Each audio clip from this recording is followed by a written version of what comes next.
السلام علیکم dear friends, تو آئیے آج کا ایک اور سچا واقعہ سنتے ہیں۔ بنی اسرائیل کا ایک قصاب اپنی پڑوسی کی کنیز پر عاشق ہو گیا۔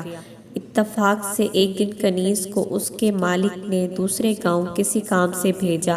قصاب کو موقع مل گیا اور وہ بھی اس کنیز کے پیچھے ہو لیا۔ جب وہ جنگل سے گزری تو اچانک قصاب نے سامنے آ کر اس کو پکڑ لیا اور اسے گناہ کی دعوت دینے لگا۔ جب کنیز نے دیکھا کہ قصاب کی نیت خراب ہے تو اس نے کہا، اے نوجوان، تو اس گناہ میں نہ پڑ۔ حقیقت یہ ہے کہ جتنی تو مجھ سے محبت کرتا ہے اس سے کئی زیادہ میں تیری محبت میں گرفتار ہوں، لیکن مجھے اپنے مالک و خالق حقیقی کا خوف اس گناہ کے ارتکاب سے روک رہا ہے۔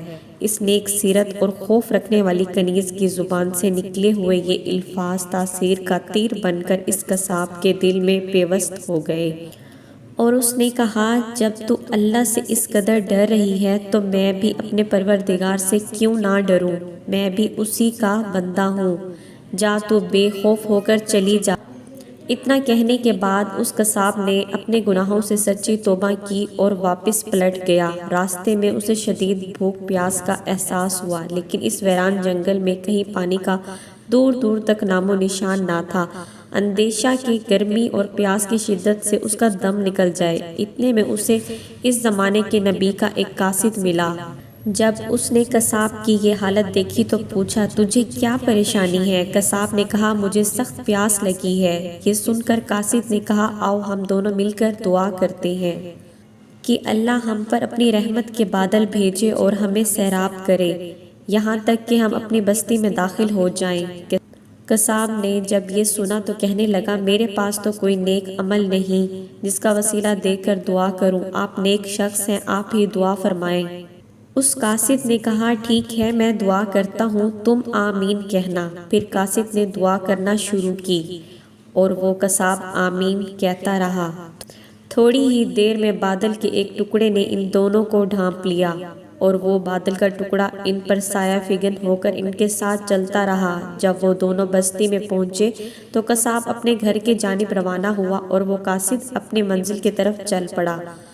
تو وہ بادل کا ٹکڑا بھی قصاب کے ساتھ ساتھ چلتا رہا۔ جب اس قاصد نے یہ ماجرا دیکھا تو قصاب کو بلایا اور کہنے لگا، تم نے تو کہا تھا کہ تمہارے پاس کوئی نیکی نہیں، تم نے تو دعا کرنے سے بھی انکار کر دیا تھا، پھر میں نے دعا کی اور تم آمین کہتے رہے، لیکن اب حال یہ ہے کہ بادل تمہارے ساتھ ہو لیا اور تمہارے سر پہ سایہ فگن ہے۔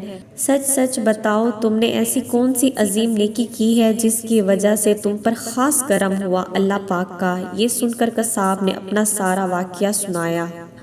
اس پر اس قاصد نے کہا، اللہ کی بارگاہ میں گناہوں سے توبہ کرنے والوں کا جو مقام و مرتبہ ہے وہ دوسرے لوگوں کا نہیں۔ بے شک گناہ سرزد ہونا انسان ہونے کی دلیل ہے، مگر ان پر توبہ کر لینا مومن ہونے کی خاص نشانی ہے۔ ڈیئر فرینڈز، تو آپ کو آج کا یہ واقعہ پسند آیا ہو تو لائک سبسکرائب کرنا مت بھولیے گا۔ ملتے ہیں نیکسٹ ویڈیو میں، تب تک کے لیے اللہ حافظ۔